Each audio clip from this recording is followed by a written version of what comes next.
मोनी चिड़िया अपने घर में दोनों बच्चों के साथ बैठकर बड़े सुकून से बातें कर रही थी। रात काफ़ी गहराती जा रही थी और उनको अभी तक नींद नहीं आ रही थी। तभी मोनी चिड़िया की बेटी डोली चिड़िया अपने मम्मा से पूछती है, मम्मा, जब आप छोटी थी तब आप भी अपने मम्मा के पास बैठकर ऐसे ही बातें करती थी और आपकी मम्मा भी आपसे इतना ही प्यार करती थी जितना आप हम दोनों से करती हो।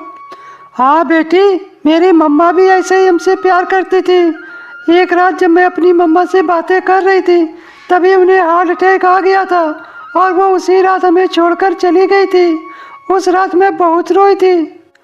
कुछ देर तक ऐसे ही बातें करने के बाद फिर तीनों लोग सो जाते हैं और जब अगली सुबह उठते हैं तो मोनी चिड़िया अपने बच्चों से कहती है, डोलू बेटा, मैं तुम दोनों के लिए भोजन लेने जा रही हूँ।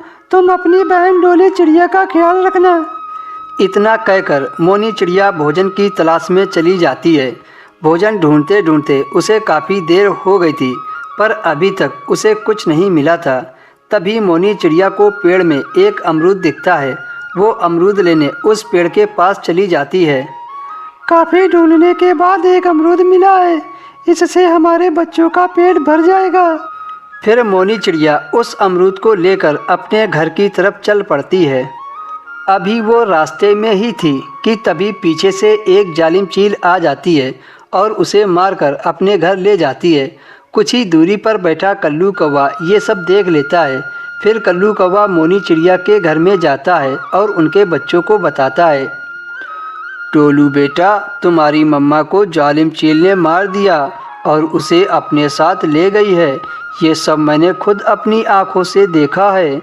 ये सुनकर मोनी चिड़िया के दोनों बच्चे रोने लगते हैं। मम्मा मुझे छोड़कर क्यों चली गई? अब मैं किसके सहारे रहूँगा? कल्लू अंकल, आपने मेरी मम्मा को बचाया क्यों नहीं?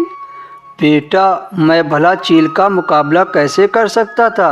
वो बहुत ताकतवर होती है। पर आप दोनों रो मत, आज से मैं तुम दोनों को पालूंगा। उस दिन से कल्लू कौवा उन दोनों के लिए भोजन लाकर देता और उनका अच्छे से ख्याल रखता। कल्लू अंकल, अब से आप मेरे साथ ही रहेंगे ना?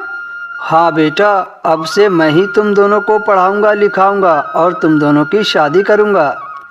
अगले दिन से कल्लू कौवा अपने बेटे डोलू चिड़ा और डोली चिड़िया को स्कूल भेजने लगता है। जब दोनों बच्चे बड़े हो जाते हैं तो कल्लू कौवा बाप बनकर उन दोनों की शादी कर देता है और खुशी खुशी घर में रहने लगता है।